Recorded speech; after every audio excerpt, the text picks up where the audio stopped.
I didn't realize a family can steal someone twice until the day my mother said it out loud in court. She leaned toward me like she was sharing a prayer and purred, "Those Jackson Hole luxury lodges are ours." My sister laughed. "She gets nothing." The judge opened my SEC folder, and his face drained of color. He didn't yell. He just went very still, like the mountain air before a storm breaks. "My name is Serenity. I'm 28, and I live in Jackson Hole, Wyoming, where people wear fleece that costs more than rent and talk about legacy like it's a brand. I run a small but high-end wilderness outfitting company. Real clients, real risk, real waivers. I guide rich strangers into cold places and bring them back alive. That's the irony. I can keep a group breathing at 10,000 feet, but I didn't see the suffocation happening at home. Growing up, my normal was split in two. One half was my grandpa's world. Early mornings, coffee that tasted like campfire, and land that felt honest. He owned the ranch where I learned to read weather the way other kids read texts. He also had a quiet stake in a cluster of luxury eco-lodges, gorgeous properties tucked into the valley, designed for people who wanted wild, as long as it came with heated floors and a sommelier.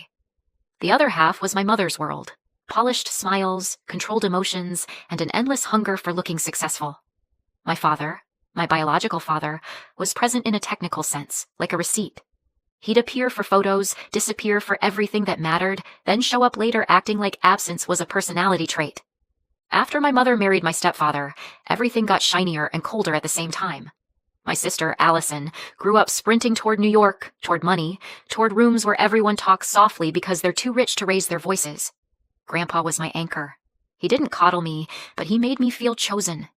He taught me that the land remembers the people who respect it and punishes the ones who treat it like a prop. When I started my business, he didn't say, "Be careful." He said, "Be smart." That was his version of love. Then I went off-grid for 2 weeks on a winter trek. No signal, no updates, just snow glare and the steady work of keeping clients safe. When my phone finally caught a bar of service, it didn't ring. It erupted. Voicemails stacked like ice. My mother's voice came first, soft and staged.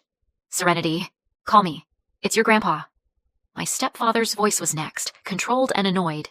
"You need to come home, now." My sister texted, "Don't make this dramatic. Just get here."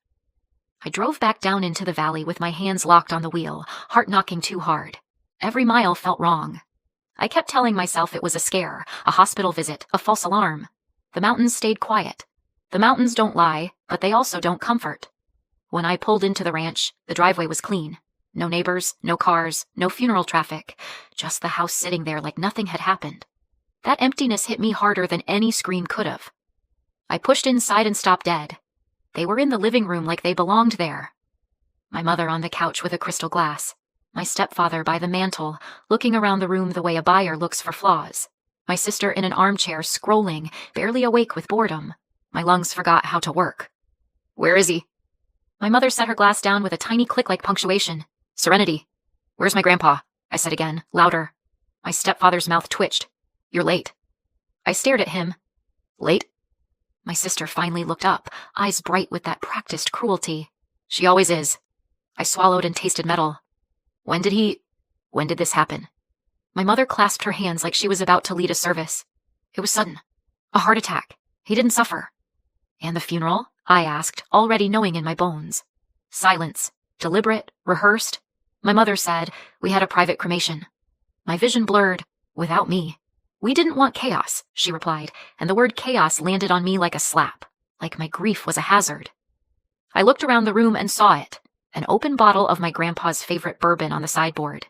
They were drinking it, celebrating in the only language they truly respected. "Get out of his house," I said. My stepfather's smile was thin. Was. That one word turned my stomach to ice. On the dining table sat folders, neatly stacked, ready. Not condolence cards, not photos, paper, the kind of paper that ends relationships. My stepfather slid one toward me. "We need you to understand the situation." My hands shook as I opened it. Trust amendment, share issuance, transfer of controlling interest in the lodge network, into Allison's fund. My brain rejected the ink.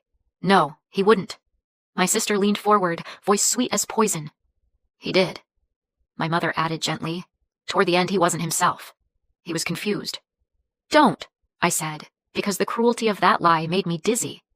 My stepfather kept going like he was reading a weather report.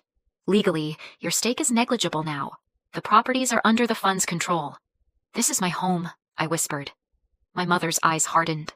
You were allowed to pretend it was. Your grandpa indulged you. Indulged.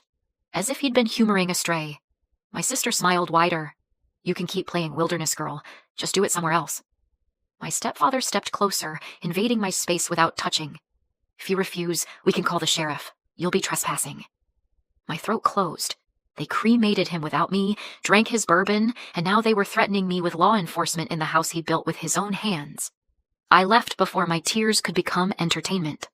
Outside the air was brutal and clean. It didn't care who I was. It didn't care about paperwork. It just was. Honest, cold, real. I stood in the snow and breathed until the shaking slowed, because panicking never saved anyone on a mountain, and it wasn't going to save me now. I drove into town to see Warren, my grandpa's longtime attorney and the closest thing I had to a steady adult who didn't want something from me. His office smelled like old leather and coffee. He opened the door himself and looked at my face for a long second before he stepped aside. I heard, he said. I didn't even get to say goodbye. I managed. Warren didn't offer sugar. He just pointed to the chair. Tell me. I told him everything. The cremation, the folders, the threats. When I said Allison's fund, his eyes narrowed in a way that made my skin prickle. That fund, he said slowly, has been circling around a lot of noise. Noise? My voice came out sharp. What does that mean? It means I've seen numbers that don't match stories, he replied. It means people in New York whisper SEC like it's a ghost. My stomach dropped. She needed real assets. Warren nodded once. Exactly. Real property. Real revenue. Something to make her empire look solid. How did she get him to sign? I asked, and my voice cracked on sign. Warren's expression darkened. Your grandpa came to me 2 months ago. He asked one question. I leaned forward. What question? How to make sure the truth survives when everyone with money tries to erase it. My heart stuttered. Grandpa knew. He suspected. He'd been preparing, quietly, stubbornly, the way he always did. Warren watched me the way a man watches weather. He didn't name names Serenity, but he looked hunted. I felt sick. So what did you tell him? I told him what I'm telling you, Warren said. Paper matters, ink matters. Old things matter because they're hard to rewrite. If he wanted proof, he needed to hide it somewhere your family would never look. My brain flashed to the equipment barn. Grandpa used to say my mother couldn't tell a saddle from a salad fork. I stood up so fast my chair scraped. Thank you. Warren's voice caught me at the door. Be careful. Cornered people don't suddenly grow morals. Back at the ranch, I didn't go inside the main house. I went straight to the barn. The boards were uneven from decades of boots and heavy gear. I got a flashlight and a crowbar and dropped to my knees like I was praying to wood. One plank shifted. My breath snagged. I pried it up slow. Underneath was a narrow cavity lined in plastic. Inside, a worn ledger, a stack of copied documents, and an old VHS tape with a portable player like my grandpa had time-traveled just to spite anyone who thought they could delete him. I carried it to my office cabin, locked the door, and sat on the floor. My hands hovered over the play button, and I realized I was afraid, not of what I'd see, but of how much it would change me. I pressed play. The screen flickered, then my grandpa's face filled it, tired eyes, jaw set, the same stubbornness I'd inherited. Serenity, he said, voice rough. If you're watching this, I'm gone. My throat made a broken sound. I covered my mouth with my hand like I could hold my grief in. I'm sorry, he continued. I tried to hold out. I did. He glanced off camera, listening, then leaned closer. Allison came with papers. She said if I didn't sign, she'd destroy you. My stomach turned. She said she'd make your company look like a death trap. She said she'd plant claims, create lawsuits, bury you until you couldn't breathe. She said you'd lose everything. And she said it would be my fault for choosing land over you. His eyes shone, but he didn't cry. Grandpa didn't waste emotion. He converted it into action. So I signed, he said quietly. Not because I trusted them. Because I didn't trust them. Because I couldn't risk you. He lifted the ledger into frame. This is what I could prove. Dates, transfers, lies. I wrote it down because ink doesn't care how loud they are. His voice softened, and the softness hurt worse than anger. Fight smart. Don't fight loud. Truth is sharper than rage if you know where to aim it. I love you, kiddo. Don't let them take what we built. The screen went black. For a long minute, I didn't move. Grief sat on my chest like an animal. Then something colder slid underneath it. Clarity. A survival instinct. The same one that keeps you moving when your lungs burn and your body begs you to stop. I opened the ledger with hands that had stopped shaking. It wasn't just numbers. It was a map. Transfers that didn't match reported earnings. Investor names repeating like a magic trick. Side notes that looked like hush payments. Dates aligning with Allison's miracle growth posts online. My grandpa had built a trail, and she'd walked it thinking no one would ever follow. I called Warren and didn't bother with hello. I have it. His voice turned steel. Bring copies, now. We didn't storm the courthouse screaming. We did the opposite. We filed cleanly. We requested an injunction to halt the transfer. We documented duress. We flagged suspicious securities activity in Allison's fund.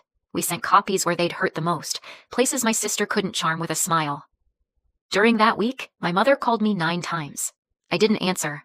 My stepfather left one voicemail that slid from warning to threat. Don't embarrass yourself. My sister sent a voice memo, her tone almost bored. You can't fight this, Serenity. You don't belong in our world. Stay in the woods. I listened once, then again, not because it hurt, but because I wanted to memorize the way she underestimated me. Underestimation is a gift if you know how to use it.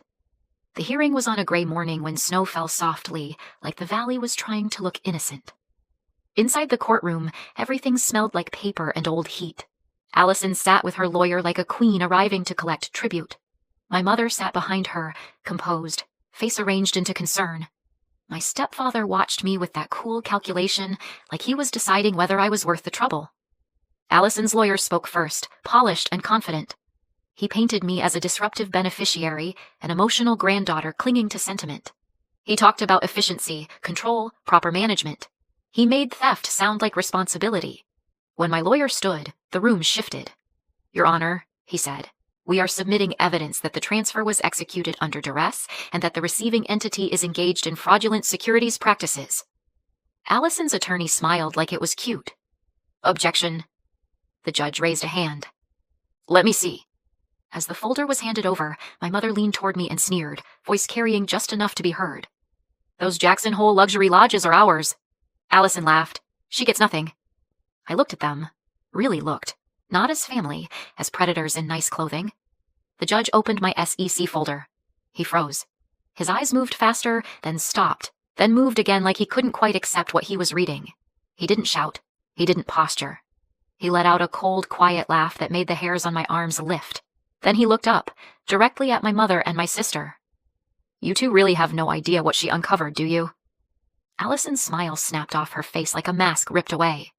My mother's composure fluttered. My stepfather's jaw tightened, but his eyes darted, searching for an exit.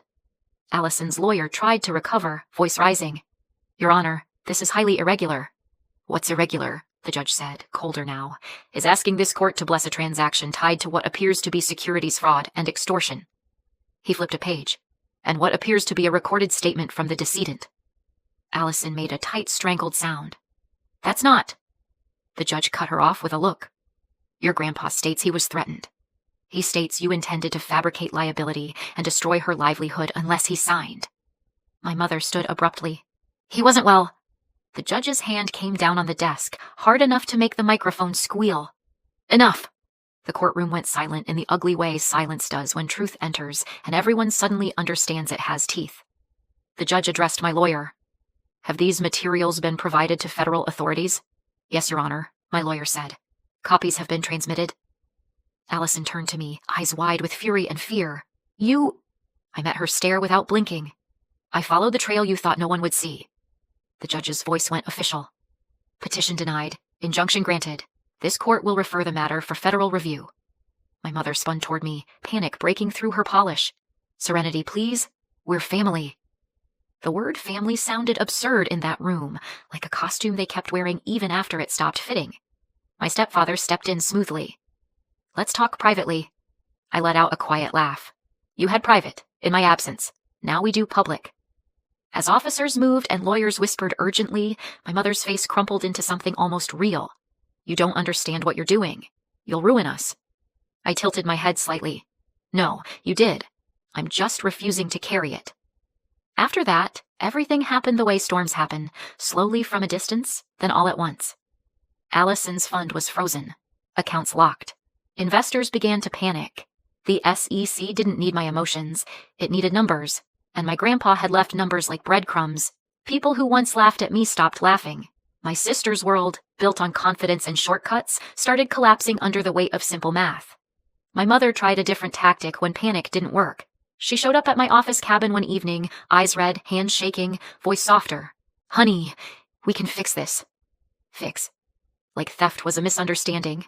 Like cremating my grandpa without me was a scheduling issue. I didn't invite her in.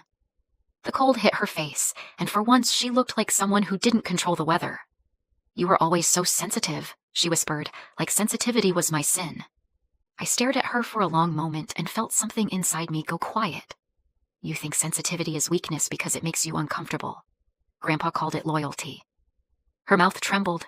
He would have wanted peace. I smiled without warmth. He wanted truth. That's why he hid it. She flinched like I'd slapped her, then her eyes hardened. "You're punishing us." "No," I said softly. "I'm refusing to be punished anymore." She walked away in the snow, and I didn't chase her. I didn't collapse. I just stood there, breathing, watching the valley swallow her silhouette. The lodges went back under proper control. We secured the trust, locked down access, tightened everything with a legal precision. I hired new auditors, restructured governance, and put protections in place so no one could rearrange my life with a signature again. My stepfather stopped calling when he realized charm didn't work and threats didn't scare me anymore. My mother's calls slowed, then turned into long gaps of silence. My sister sent one message, short and venomous. "You ruined my life." I deleted it and didn't reply, because she'd ruined her own life the moment she decided other people were just stepping stones. Months later, I sat on the porch of one of the lodges at dusk. The Tetons cut into the sky like dark teeth. Inside, guests laughed softly near the fire, believing in the fantasy they paid for. Outside, the air was sharp and honest. I held a mug of coffee and stared out at the snow settling over the land my grandpa loved. I thought about him alone with my family, pressured into signing to protect me. The grief still hurt, deep, permanent, but it didn't control me anymore. It didn't make me small. It made me exact. People love to say blood is everything. It isn't. Blood is just biology. Loyalty is choice. Love is action. And family, real family, is who protects your breathing, not who steals the oxygen and calls it management. The mountains taught me something my mother never understood. You can't argue with a storm. You prepare, you watch, you move smart, you survive. And when the avalanche finally comes, you don't chase the debris begging it to return what it took. You build again, on clean ground, without the people who thought you'd always stay buried.